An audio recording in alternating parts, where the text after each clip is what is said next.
All right, guys, so when I posted the Eagle on Facebook, one of the Eagle groups that I'm part of, I had a few guys wanting more like actual documentation on how this car was built. There's apparently quite a few guys that are interested in putting 351 Windsors into their Eagles, and that's kind of what started this whole thing. I posted that, and then I had quite a few people asking for more of a detailed build on it. So I put out another post talking about how I really wanted to start a car YouTube channel, and I had a few guys saying that they'd be interested in watching those videos. So here I'm going to be going over the full kind of build sheet on the Eagle. Unfortunately, I can't go over the lift kit too in depth with you guys because I didn't lift it. I bought it that way. And personally, the way it was done is definitely not the way I would have done it. I will go over it just so you guys can see and kind of get an idea. I'll start there and then I'll move to the 351. So I'm sorry if you guys can't see. There's not a lot of lighting in this shop. Up under here, the previous owner just kept the coils from the Jeep axle and welded it to the coil and control arm for the Eagle. Like I said, this isn't exactly how I would have done it. And then he kind of continued on, and I'm not exactly sure where he found the cross member, but the cross member itself for the control arms is just bolted straight to the floor on the Eagle, which is, yeah, it's a little bit interesting. I mean, I can't talk too much crap about it because it has worked. I've had this car a lot of places. I beat up on it pretty hard. Off-roading, I drove it all the way back from Montana. It was, I don't know, like a 15-hour drive, 70 miles on the highway. So like I said, I can't talk too much crap on it because it has worked. The reason that we're putting the V8 in it isn't because of any of the suspension issues. When the guy did everything, I don't think he was really worried about U-joint angles or anything like that, and it had a pretty mean driveline vibration, and that led to my transmission cracking. So that's why we're going through with all of this. And then as far as the rear end, he added quite a hefty lift block and then just had a cross member welded up into the frame unibody of the Eagle. And that's how he has his shocks mounted in here. Now going over the things that you guys actually want to know about, I just wanted to kind of talk about the suspension, because as far as cross members are concerned, obviously this Eagle is going to be very different than a bone stock Eagle because of the way it sits. However, from what I was kind of finding when I was doing all of this, the straight six is quite a bit taller than the V8. So that obviously helped a lot with stuffing this in here. Going over as far as like the sides are concerned, I have a set of headers, long tubes on there that they're just not going to work. So I went ahead and bought a set of manifolds. They're on their way. I'll show you guys installing those, and then that should give us the amount of room that we need to run the exhaust. Right now, the headers are getting in the way of the drive lines. So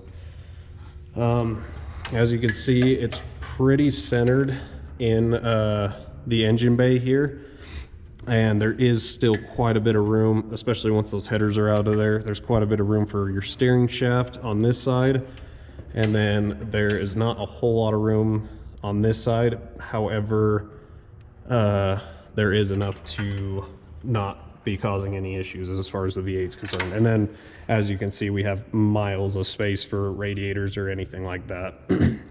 I'm going to be running an electric fan on this, not a mechanical fan, so I'm going to have even more room. But if you were to run a mechanical fan on yours, there's plenty of room for it to fit. And then coming up underneath, I'll show you guys how I have it mounted. I had my welder design me some mounts for this. Got a little bit of nick there from our forklift.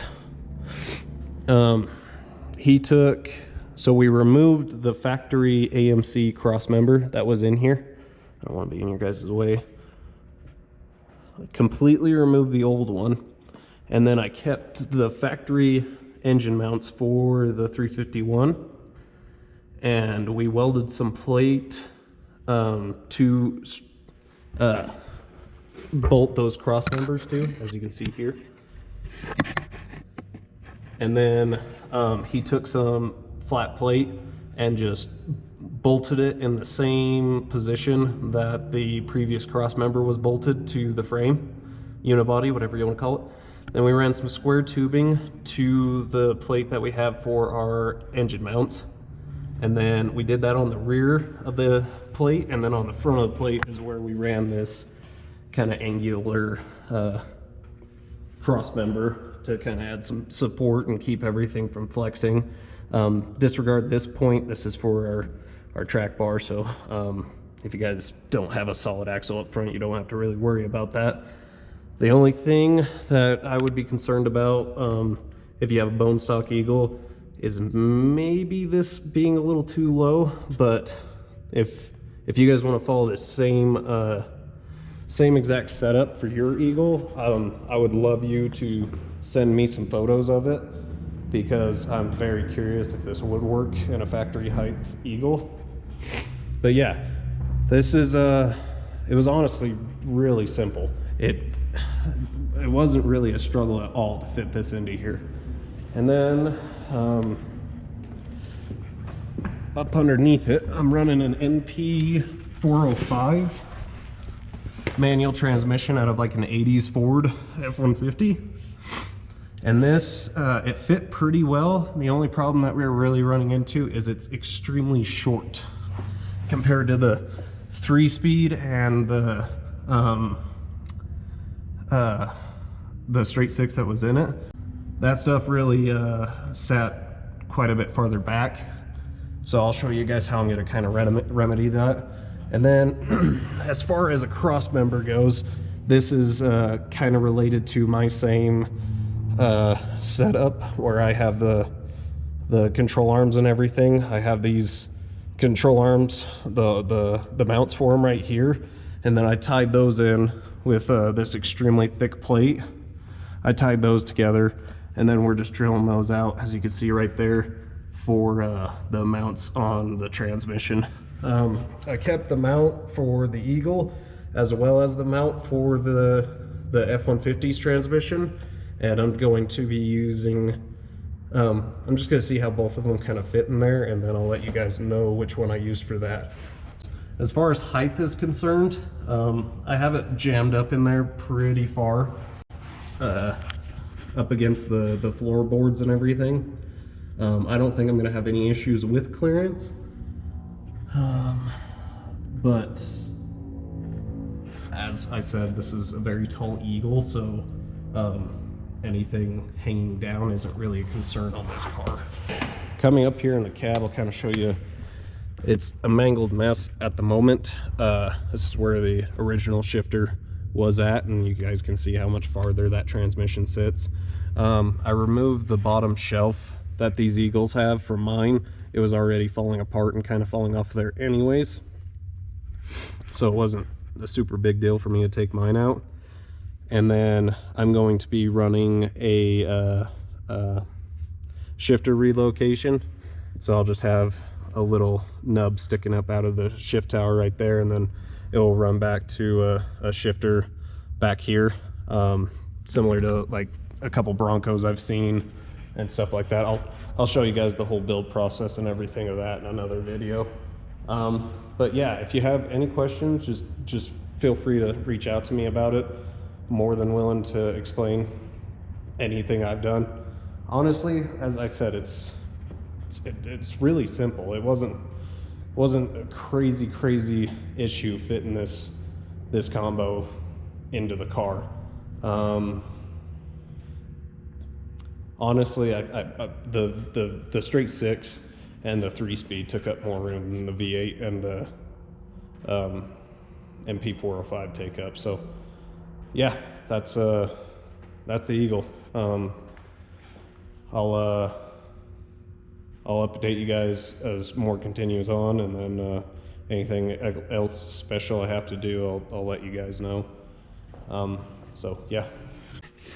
So something I did forget to mention to you guys on this, I did have an issue with my oil filter clearance when I was putting the engine in there on the steering arm. I'm going to show you guys how I kind of remedied that. Down in here, if you can see past the header I'm not using, actually probably better right here,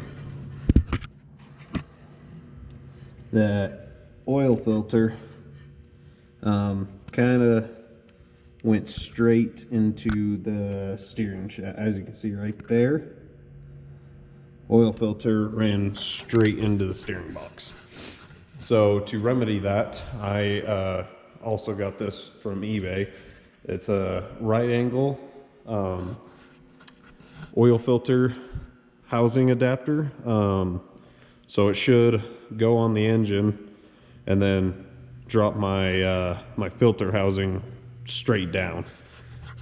Not only should that give me clearance, but it also make it easier during oil changes. I can just fill up the filter and screw this on. So I'm gonna get this put on, and then I'll show you guys once it's on there and spinning on the oil filter, the clearance I got.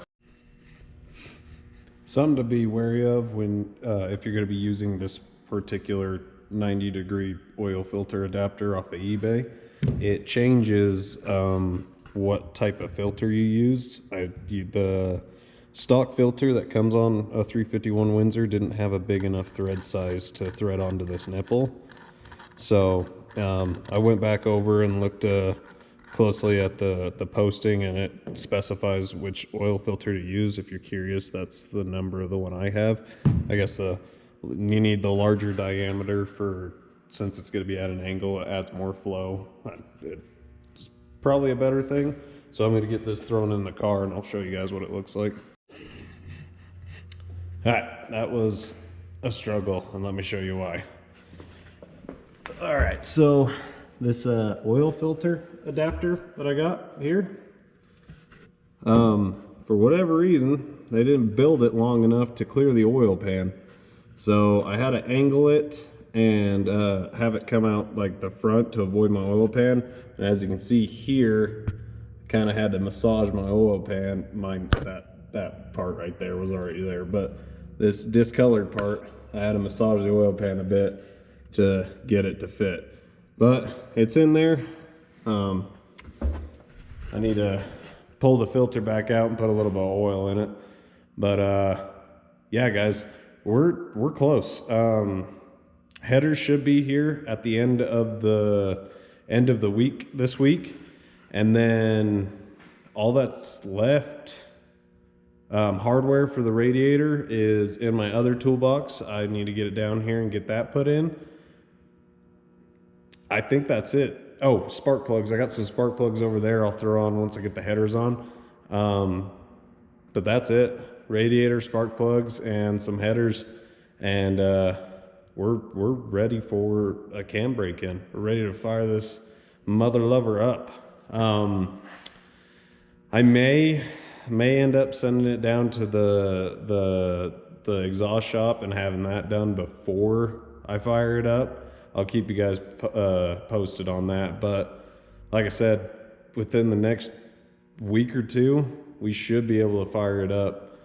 And yeah, that's exciting. I'm excited to hear it run. Oh, I need to put some belts on it too. But yeah, excited to hear it run. I haven't heard this run since I rebuilt it. So yeah, stay tuned. Within the next video, honestly, should be us firing this up. So yeah, stay tuned for that, guys, and I look forward to seeing you there. Yeah, it's exciting. So yeah, guys, this is the Eagle. like I said, if you have any more questions or anything for me, more than happy to go over it with you guys if you need me to. Just reach out, comment, email me if you need to. Yeah, like I said, here in the next week, should be firing her up. Super excited. Please stay tuned for that. If you guys are enjoying the videos on this, we're gonna keep going. Please like, share, comment, all that kind of stuff. I really want to grow the channel, like I said before, and yeah, stay tuned.